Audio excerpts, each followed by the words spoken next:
আমার নবীজির বয়ান শুনে কালেমার আওয়াজ শুনেন উজ্জা দৌড়ে চাচারের কাছে যা বলে, চাচারে আল্লাহর নবী মুহাম্মদ রাসূলুল্লাহর কণ্ঠটা আপনার কাছে কেমন লাগে? জোরে কোন সুবহানাল্লাহ। এবার ডাক দিয়ে বলে, ভাস্তারে শোনো, মুহাম্মাদের কথা বলো না। আব্দুল্লাহর বেটা মুহাম্মদ একজন জাদুকর, একজন প্রতারক, ও একজন দুশমন। ওর কথা শোনা যাবে না, ওর কোনো কথা মানা যাবে না। একদিন, 2 দিন, 3 দিন পরে আবার সন্তানের বলে, চাচারে তোমার কাছে মুহাম্মাদের কণ্ঠটা কেমন লাগে? মুহাম্মদ যখন বলে লা ইলাহা, একটু পড়েন, লা ইলাহা ইল্লাল্লাহ মুহাম্মাদুর রাসূলুল্লাহ। এবার বলে, ভাস্তারে শোনো, একদিনে বলেছি তোমার বাপ নাই, তোমাকে লালন পালন করেছি আমি, সব কিছু দিয়েছি আমি, কিন্তু তুমি কি মুহাম্মাদের কথা যদি শোনো, অর্থ সম্পদ যা আছে সবগুলি কিন্তু আমি কেড়ে নিয়ে পথের ভিখারি বানায়া দিব।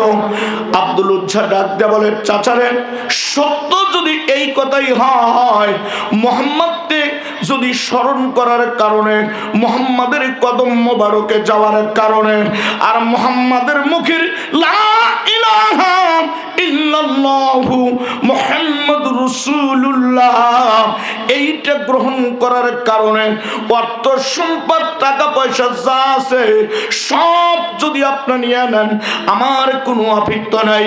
আমি আপনার সম্মুখে এই মুহূর্তে পড়ে নিলাম লা ইলাহা ইল্লাল্লাহু মুহাম্মাদুর রাসূলুল্লাহ। সরে কোন সাল্লাল্লাহু। কি বাদান, কেউ উঠে যাচ্ছেন না তো ভাইরা? কেবল আলোচনা শুরু, তারপরে কথা হবে ইনশাআল্লাহ। মুসলমান ভাইয়েরা, এবার চোখের পানি ছেড়ে দিয়ে 1 নম্বর মুখে কালেমা পড়ে নিলেন। 2 নম্বরে চাচা ডাক দিয়ে বলে, ভাস্তারে শোনো, তোমার অর্থ সম্পদ আজ থেকে আমি যা দিয়েছিলাম সব কেড়ে নিলাম।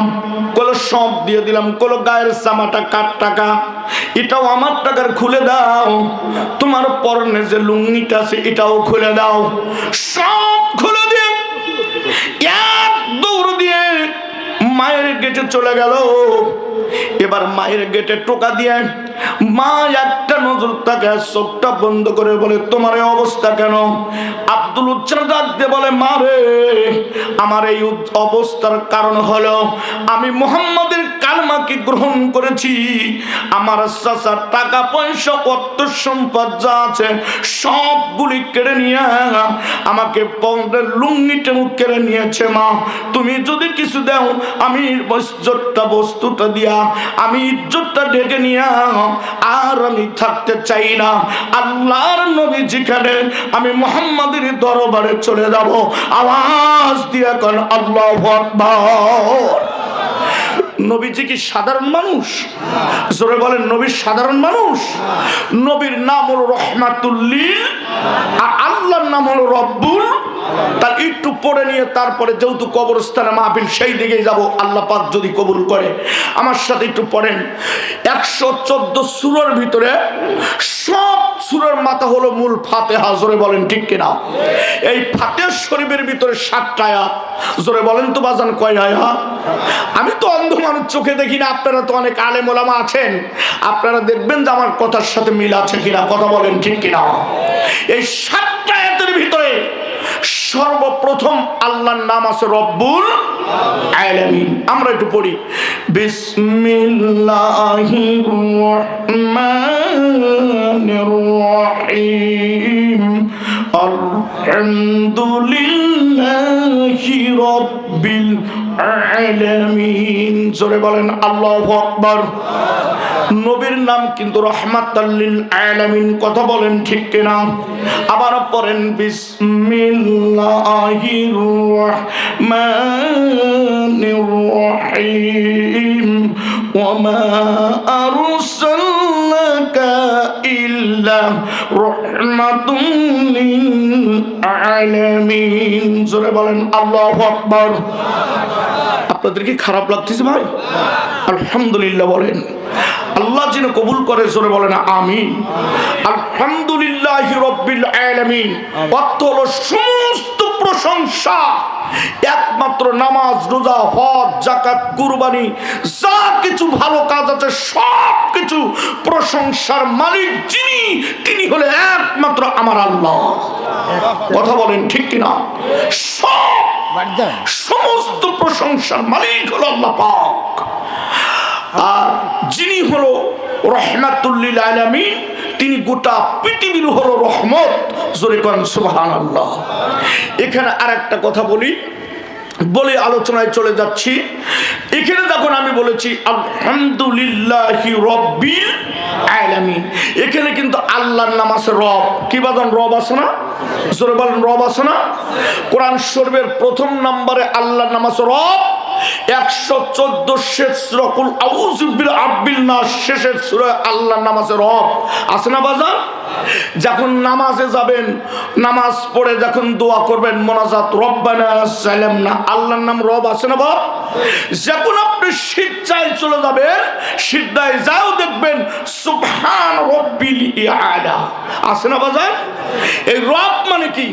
রব মানে আল্লাহ। আল্লাহ হলো রব মানে আইনদাতা, রব মানে প্রতিপালক, রব মানে সৃষ্টিকর্তা, রব মানে আল্লাহ। জোরে কোন আল্লাহু আকবার। এই আয়াতের বিশ্লেষণ বরাবর যদি আমি দিতে চাই অনেক সময়, তাহলে রব মানে আইনদাতা, রব মানে প্রতিপালক, রব মানে সৃষ্টিকর্তা, রব মানে আল্লাহ। কথা বলেন ঠিক কিনা? এবার আসুন, আমি যে কথা বলতেছিলাম আলোচনার পরের দিকে, আমি সাবজেক্ট যেটা বলতেছিলাম, আমি যে বলেছিলাম যে পার্লামেন্টে বসে যদি একবার হাঙ্কার দিয়ে বলে এক ওয়াক্ত নামাজ সে কাজা করবে 50 টাকা জরিমানা, 2 ঘন্টা কি 2.5 ঘন্টা জেল। আচ্ছা 2 ঘন্টা করে যদি জেল হয়, 5 ওয়াক্ত নামাজে কয় ঘন্টা হবে বা? জোরে বলেন কয় ঘন্টা? আচ্ছা 5 আদে 250। কথা বলেন ঠিক কিনা? পরের দিন দেখবেন রাত 3টের মধ্যে মজ্জেনের বাড়ি যা ঘেরাও করবে এই এলাকার যুবকেরা। কথা বলেন ঠিক কিনা? মজ্জেন বলবে কি বাবা তোমরা এখনই আসছো? এখনো তো আজানের অনেক দেরি আছে। ওরা বলবে আজান না হয় আরো 20 মিনিট 1 ঘন্টা পরে হোক, চলো তো তুমি গিয়ে আমাদের সাথে মসজিদে গিয়ে তসবিহ টিপাবা, তাতে কোনো আপত্তি নাই। এরা জানে আগে ভাগে যদি আমরা মসজিদে চলে যাই, অন্তত কাল বেলা 8টার ভিতরে মুয়াজ্জিন তো জানে কারা কারা মসজিদে আসে নাই, আমরা গেলে আমাদের নামটা ওই তালিকায় যাবে না। কথা বলেন ঠিক কিনা? এই আইন যদি থাকতো, আজকে নামাজ নিয়ে সুদ খেত না, নামাজ নিয়ে ঘুষ খেত না, নামাজ পড়ে জিনা করতো না, নামাজ পড়ে টিপি সিডির কাতারে যেত না। কথা বলেন ঠিক কিনা? কাল কিয়ামতের ময়দানে আগুনের কেচি দিয়ে 1 শ্রেণীর আলেমদের জিবে ঠোঁট কেটে সাইজ করা হবে। তারা কারা? যারা অপরকে বুঝাইছে, নিজে বোঝে না, আমল করে না। এ জাতি আছে না নাই? জোরে বলেন আছে না নাই? 1 শ্রেণীর টুপিওয়ালারা, 1 শ্রেণীর বলছি, সকলে নয়। এখন যুব্ব টুপি মাথায় দিয়ে লম্বা দাড়ি রাখলে কি আলেম বলা যাবে? জোরে বলে আলেম বলা যাবে? দেখবেন এরা নামাজেও থাকবে, সুদের খাতাও খুঁজলে দেখবেন সুদেও নামাজে, আবার টিভির আগ কাতারেও তারাই থাকবে, আবার উল্টো উল্টো ফতুয়াও তারাই দেবে। কথা বলেন ঠিক কিনা? আজকে আমল নাই বলাই শক্ত। আগে তুমি আমল করো তোমার আদর্শ দেখে। সাধারণ মানুষ আদর্শকে রসুলের আদর্শের মতো করবে। জোরে বলেন ঠিক কিনা? আমি এক লেভেল ড্রেস পরলাম, আমার ভিতরে রসুলের তরিকা নাই, সুন্নাত নাই, আমল আকীদা নাই, আমাকে দেখলে আর 5 জন তো নষ্ট হয়ে যাবে। কথা বলেন ঠিক কিনা? আজকে খ্রিস্টান বিমানীরা, বিজ্ঞান থেকে কথা বলছি, খ্রিস্টান বৈজ্ঞানিকরা ওরা চিন্তা করেছে একমাত্র আমাদের টাকা আছে, অস্ত্র আছে, মুসলমানের মধ্যে একটা শক্তি আছে। এই মুসলমান যদি হাঙ্কার দেয়, গোটা পৃথিবীর ইহুদি খ্রিস্টানরা পুরে ছাই হয়ে যাবে। মুসলমানকে ঘায়েল করার একটাই কারণ, ইন্টারনেটের মাধ্যমে ল্যাংটা অবৈধ কিছু ছবি ছেড়ে দিয়ে আজকে মুসলমানের ঘরে ঘরে চিনা ঢুকে মুসলমানের ঈমান কেড়ে নিচ্ছে। ও বাংলার মুসলমানেরা, আজকে টাচ মোবাইল ব্যবহার করেন, আলেমদের নিয়ে কুটুম করো, রসুলকে নিয়ে ব্যঙ্গ করো,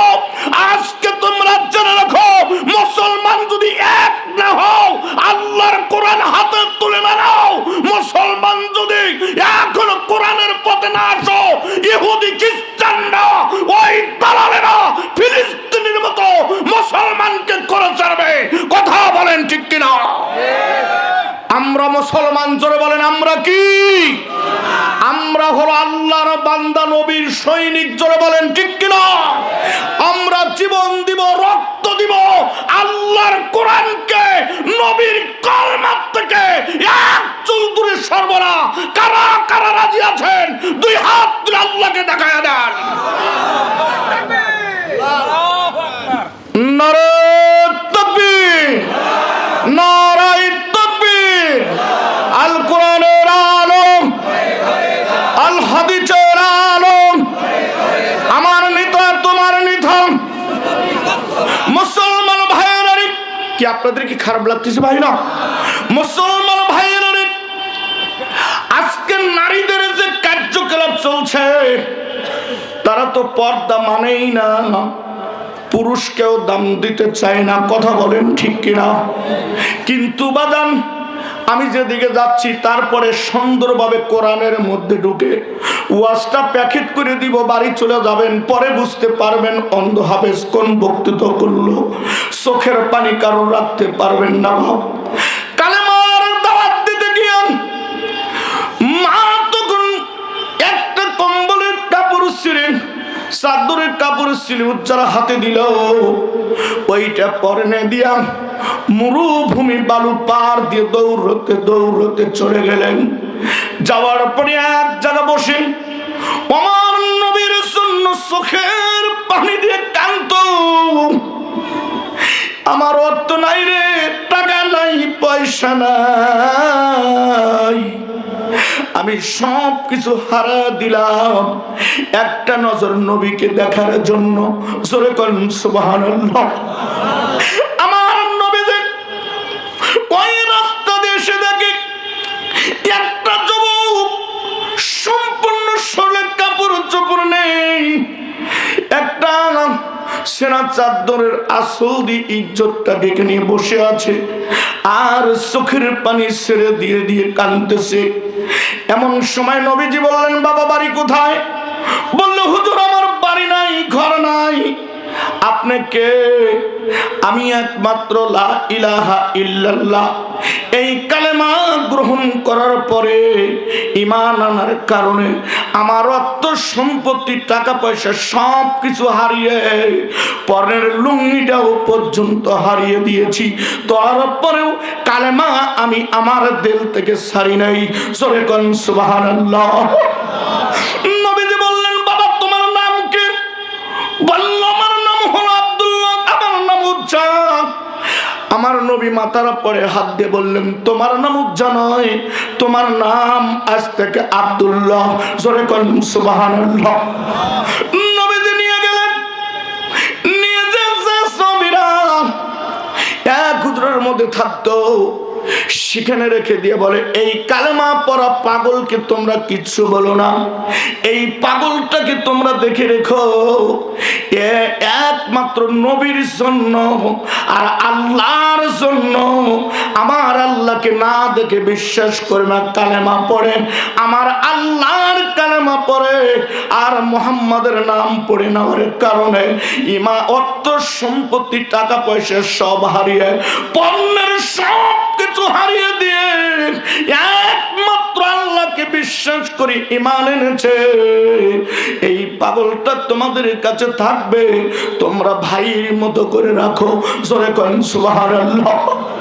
দরদের ভাইয়েরা, আমার দুটো চক্ষু নাই, আমি গভীর রাত্রে যেমন এই কোরআন শরীফ মুখস্থ পড়ি আর চোখের পানি দিয়ে কান্দি, আল্লাহ আমি মায়ের মুখখান জীবনে দেখতে পারলাম না, আমার বেটি নিজে হাতে আমি স্কুলে মাদ্রাসায় ভর্তি করে দিলাম, বেটি আমার গালে গালে চুমো দিল, দেওয়ার পরে বেলা 1টার সময় সকলের সম্মুখে 6 জন মানুষের সম্মুখে এ বাদান, যেহেতু কবরের মাহফিল, একটু কবরের কথা বলে ইমানের দিকে যাই, মৃত্যু কেমন জিনিস একটু উদাহরণ দিয়ে দেই। বিটিটাকে আমি বাজারে নিয়ে গেলাম, নিয়ে যাওয়ার পরে আমার মেয়েটাকে একটা নতুন মোবাইল কিনে দিয়েছি, বিটিকে একটা খাতা কিনে দিয়েছি, একটা কলম কিনে দিয়ে মাদ্রাসায় 5 পাস করায় মাদ্রাসায় সই স্বাক্ষর করে আমি ওই দিন বাড়িতে আনলাম। ক্লাস 6-এ আমার বিটিকে মাদ্রাসায় ভর্তি করব। বুক ভরা ব্যথা আমার। বিটির জন্য কোরআন শরীফ কিনলাম, হাদিস বই কিনলাম, কেনার পরে বাড়ি আসলাম। আসার পরে দুইজন এক জায়গায় খাবার বসলাম। আমার বিটি বলে, আব্বু রে, আমি তাই খাবার মনে যাচ্ছে না। আমি মেয়ের মাথার উপরে হাত দিয়ে বলে, আম্মু খাও। আগের দিন রাত্রি বিটি আমার বলেছিল গরুর গোশত খাবো। আমি গরুর গোশত সংগ্রহ করে মেয়ের মাকে বলেছি, আমার একটা মাত্র সন্তান, আমি চোখে দেখি নাই, আমাকে আল্লাহ বেটাগুলি কেড়ে নিয়ে বিটি দিয়েছে, আমি বিটিটাকে একটু আলেম বানাবো। আমি ওই দিন মাদ্রাসায় ভর্তি করে দিয়েছি। কোথায় কবরস্থানে কার বাপরে রাখছো, কার মারে রাখছো? আজকে একটু চোখের পানি দিয়ে শোনো রে বাপ। আমি বেটিটাকে রাখলাম, হঠাৎ করে বিছনার উপরে শুইলাম। মেয়েটা আমার কাছে শুয়ে বলো, 10.5 বছরের বেটি বলতেছে, আব্বু রে, আপনি আমারে এত ভালোবাসেন, নামাজ ছাড়া আপনি খান না, আমি যদি এখন মরে যাই, আমি যদি আজকে মরে যাই, আপনি কাক নিয়ে থাকবেন, কাক কোলের মধ্যে নেবেন। আমি মাথার উপরে হাত দিয়ে বলে, আম্মু বলা লাগে না, মৃত্যু আল্লাহ কারে কখন দিবে বলা যায় না, তুমি আমার একমাত্র কন্যা, তোমাকে আমি আলেমা বানাবো, তুমি এখনই এই কথা কেন বললা? আমি একটু ঘুমের মতো আসলাম, আমার বেটে, আমি একটু ঘুমের মতো আসলাম। এমন সময় আমার বাড়ির আশেপাশের 6 জন, আমার মাও তার সাথে ছিল, গোসলের দিকে ঘাটের দিকে চলে যাচ্ছে। আমার বাড়িটা হান্ডেল পাইপার কাঠা নদীর সঙ্গে, বাড়ির নিচে ঘাট। এমন সময় আমার বিটির সঙ্গে করে গোসল করতে চলে গেল। 1 নয় 2 নয় 6 জন মানুষ সঙ্গে। জোরে বলেন বাজান, কয়জন? মোবাইল কিনে দিলাম। আমি কিন্তু মাদ্রাসায় ভর্তি করে ওই দিনই দিছি, কলম ওই দিনে কিনে দিয়েছি। দেওয়ার পরে 6 জন মানুষের সম্মুখের বাজার বিটি আমার পানি চলে গেল, হাবুডুবু করতেছে, একটা মানুষের কণ্ঠের আওয়াজ নাই। ও বাজার মেয়েরা কি হয়ে যায় এক জায়গা হইলে, যখন বেটি হাবুডুবু করতে করতে হাফসে যখন পানির নিচে যখন ডুবে যাইতেছিল, আমার মা তখন ঝাঁপ দিয়ে মাও তো নিয়ে ডুবে চলে যায়। মাকে সবাই নাই নৌকো নিয়ে ধরলো, ধরার সময় ডাক দেখে, সুরাইয়া নাই রে, সুরাইয়া না। আমি অন্ধ মানুষ, বিছানার থেকে 1 লাফ দিয়ে উঠে কোথায় চলে গেলাম। বিটিকে 2.5 ঘন্টা পর ওই পানির ভিতর থেকে উঠানো হলো। আমার ভালো মিয়া দৌড় দিয়ে পানি গেল। আমার বিটি দেখতে দেখতে ডুবে 2.5 ঘন্টা পর মৃত্যু তোলা হলো। ডাক্তার আনলাম, ডাক্তার বলল নাই, জীবনের তোরে দুনিয়া ছেড়ে মেয়েটা চলে গেল। নিজে হাতে কবর জানাজা দিয়ে কবরে মাটি চাপাইলাম। আমি মেয়ার মুখ কান দেখে আজ কবর দিতে পারি নাই রে বাজান। মৃত্যু কাকে বলে, মৃত্যু কোন সময় হবে, মৃত্যু কোন সময় কোন জায়গা ঘটবে কেউ কি বলতে পারেন? জোরে বলেন, বলতে পারবেন? এই কবরের ভিতরে যারা শুয়ে আছে, কার কবরে জাহান্নামের আগুন জ্বলছে আর কার কবরে জান্নাতের বানে জান্নাতের হাওয়া বইছে, যার কবরে হাউজে কাউসার আছে আর কার কবরে জাহান্নামের আগুন আছে, এটা কিন্তু আমরা কেউ বলতে পারবো না। কথা বলেন ঠিক কিনা? পুনিয়া ঘাট মাথার উপর থেকে সূর্য 12টা মুখে যখন এক হয়ে মাথার উপরে তাপ দেবে, মাথার মস্তক গুলে নাক মুখ গুলে দিয়ে গেলে অবাজান মাস্তর মাথার মস্তক গলে গলে পানি গরম হয়ে লাল টকবক করে নাক মুখ দিয়ে পরে হবে, পার নিচে মাটি পুড়ে যাবে, অবাজান শরীরের চামড়া গুলি খসে খসে যাবে, গোস্ত গুলি একমাত্র আংরা হয়ে যাবে, হাড্ডি গুলি কয়লা হয়ে যাবে, পানি পানি বলে চিৎকার মারবে, কি করিলাম দুনিয়াতে আসিয়া, চিন্তা করে দেখো রে মন বসিয়া, দুনিয়ারি মোহাব্বতে পড়িয়া, গালের গোস্ত সইরা ছইরা পড়িয়া, কোরআন হাদিস সবই গেলাম ভুলিয়া। কথা বলেন ঠিক কিনা? লা ইলাহা লা ইলাহা। মুসলমান ভাইরা, কবরকে জিনিস আমি এই বক্তব্য আযাব সম্পর্কে পরে করি, আগে ঈমানের দিকে চলে যাচ্ছি। তারপরে কোরআন শরীফ সূরা ফাতিহার 7টা আয়াত, তারপরে ওমা আরসালনাকা ইল্লা রাহমাতুল লিল আলামিন, এই সম্পর্কে কথা বলে 511টা আইন, কোন কোন আইন আল্লাহ পাক কোরআনে দিয়েছে। আপনারা কি শুনতে চান রে বাজান? জোরে বলেন, শুনতে চান কিনা? আল্লাহ কবুল করুক, জোরে বলেন আমিন। আব্দুল উজ্জাব সন্তানটা গভীর রাত্রে মধুর কণ্ঠ দিয়া কোরআন তিলাওয়াত করে, জোরে কোন আল্লাহু আকবার। জোরে বলেন বাজান, কি পড়েন? কোরআন তিলাওয়াত করেন। যারা কোরআন পড়া জানেন না, আসলে বলেন বাজান, তাদের মনটা চায় না কি আল্লাহর কোরআন পড়তে পারবো? আমি অন্ধ মানুষ হয়ে যদি কোরআন পড়তে পারি, আপনাদের চোখ থাকতে কোরআন পড়তে পারেন না, এর চাইতে দুর্ভাগ্য পৃথিবী কিছুই হতে পারে না। জোরে বলেন ঠিক কিনা? আজকে এই কোরআন একটাবার আল্লাহ বলেন, বান্দা আল্লাহর সাথে কথা বলতে চাও? আপনারা কি আসলে আল্লাহর সাথে কথা বলেছেন? জোরে বলেন, বলতে পেরেছেন? আল্লাহর সাথে যদি কথা বলতে চান, আল্লাহর কোরআন পড়া শেখেন। আল্লাহর কোরআন পড়া আর আল্লাহর সাথে কথা বলা এক কথা। জোরে কোন আল্লাহু আকবার। আজকে বর্তমান জামানায় আপনাদের এলাকায় নদী আছে না বাপ? নদী আছে না? আমাদের হান্ডিয়াল পাইকপাড়া দিয়েও নদী আছে, সাইকলাও নদী আছে।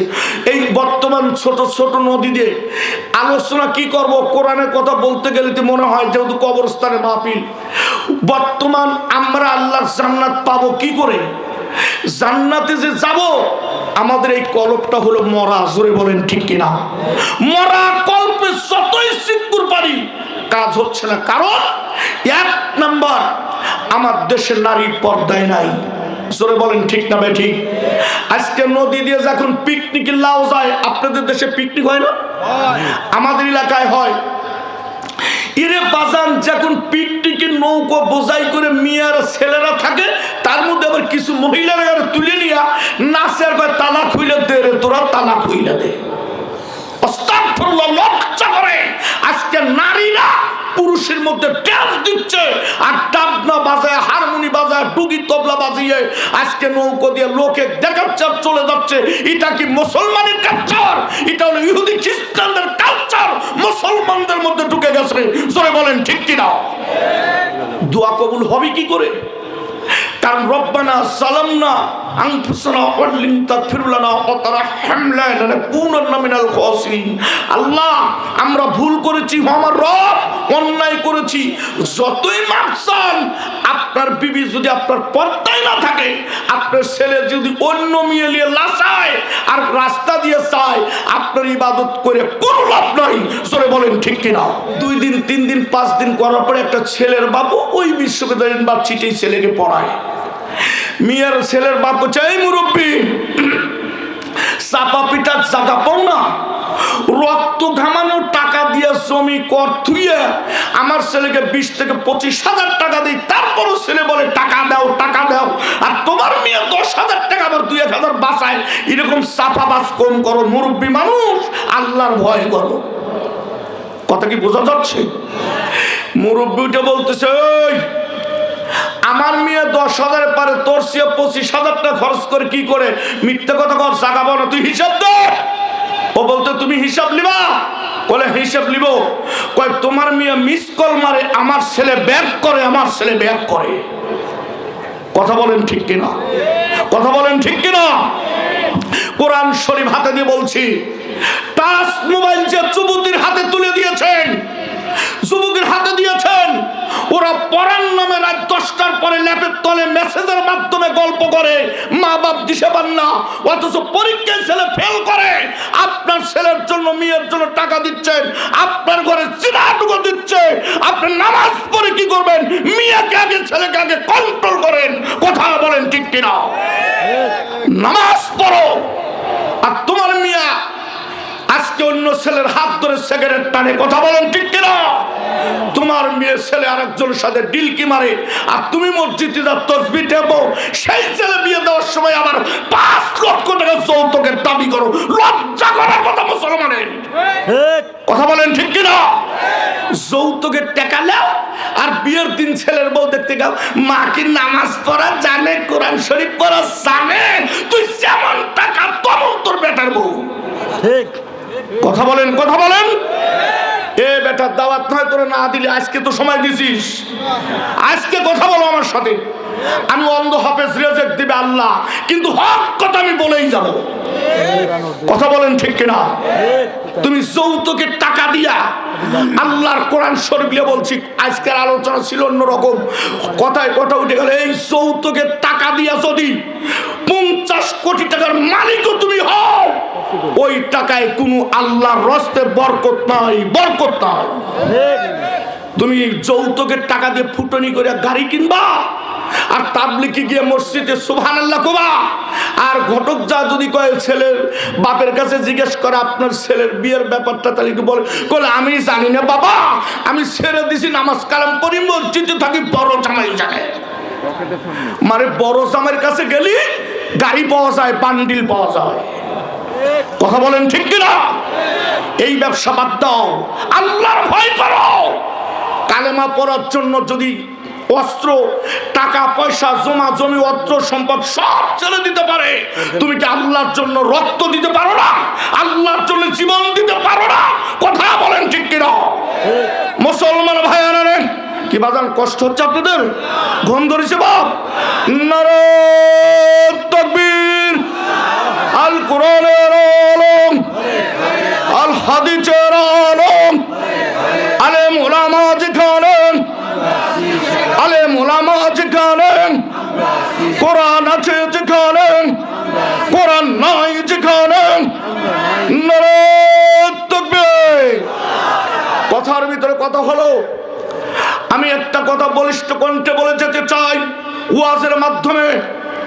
আল্লামা দেলোয়ার হোসেন সাঈদী 13 বছর জেলবন্দি হয়ে জেলে ঢোকার আগে একটা বক্তব্য করেছিল, পার্লামেন্টে যেই প্রধানমন্ত্রী থাকেন না কেন, একটা কথা হুঁশিয়ার হয়ে যান, খুন করে গুণ করে কোরআনের বিরুদ্ধে করে আলেমদের গায়ে হাত দিয়ে কোরআন নিয়ে খেলা করার, আগুন নিয়ে খেলা করার। কথা বলেন ঠিক কিনা? যারা এই কোরআন দিয়ে আগুন দিয়ে খেলবেন, এই বাংলার জনগণ এমন পরিস্থিতি করবে তার পালানোর জায়গা থাকবে না, দিল্লি গিয়ে মামার বাড়ি বসতে হবে। কথা বলেন ঠিক কিনা? আজকে যারা ইসলামীকে অত্যাচার করে আলেমদের উপরে হত্যা নিবারণ করেছে, কালেমার পতাকা বাধা দিয়েছে, আজ বাংলার মাটিতে তোমাদের থান নয়। কথা বলেন ঠিক কিনা? কিসের বাহাদুরি করো? চোখটা বুঝে একবার দেখো, আল্লাহর মার দুনিয়ার আমার ভাইরা, ওই ছেলেটা আব্দুল্লাহ সুন্দর করে কোরআন পড়ে এবং তারা সকালবেলা যারা পাশে ছিল তারা পারবিত হুকুম দেয়, নবীজির কাছে অভিযোগ দিয়ে, ইয়া রাসূলুল্লাহ, যে সন্তানকে আমাদের কাছে রেখেছেন ওই ছেলেটা সারা রাত জোরে জোরে আল্লাহর কোরআন পড়ে আর চোখের পানি দিয়ে বুকটা ভিজাইয়া দেয়। জোরে কোন সুবহানাল্লাহ। নবীজি ডাক দিয়ে বলে, ওকে কোরআন পড়তে দাও। জোরে কোন সুবহানাল্লাহ। ওই ঈমান আনার কারণে অর্থ সম্পত্তি টাকা পয়সা সব ছেড়ে দিয়া, পর্ণের বস্ত্রটাও হারিয়া ইমানকে গ্রহণ করে পাগলের মতো ছুটে এসেছে। কোরআন পড়ে পড়ে তাকে একটাবার তোমরা মনের ক্ষোভ প্রকাশ করতে দাও। জোরে কোন সুবহানাল্লাহ। নবীজি ঘোষণা দিলেন, তাবুকের যুদ্ধের ময়দানে যাবেন। সব সাহাবীরা যে যা পারলো অর্থ সম্পত্তি টাকা পয়সা যা ছিল আমার নবীর কদম মোবারকে দান করতেছিল। হযরত আবু বকরের বাড়িতে অবাদান আটা ছিল, স্বল্প কিছু ছিল, ঘটি বাটির থেকে শুরু করে সব কিছু নবীজির কদম মোবারক এনে যুদ্ধের জন্য দান করে দিল। জোরে কোন সুবহানাল্লাহ। নবীজি ডাকতে বলেন, আবু বকর রে, তোমার বাড়ির খাবার নেই, সবগুলি নিয়ে আসলা, তোমার বাড়ির জন্য তুমি কি রেখেছ? আবু বকর ডাকতে বলি, রাসূলুল্লাহ, আমার বাড়ির জন্য একমাত্র আমি রেখেছি আমার আল্লাহ আর আমার রাসূলকে। জোরে কোন সুবহানাল্লাহ।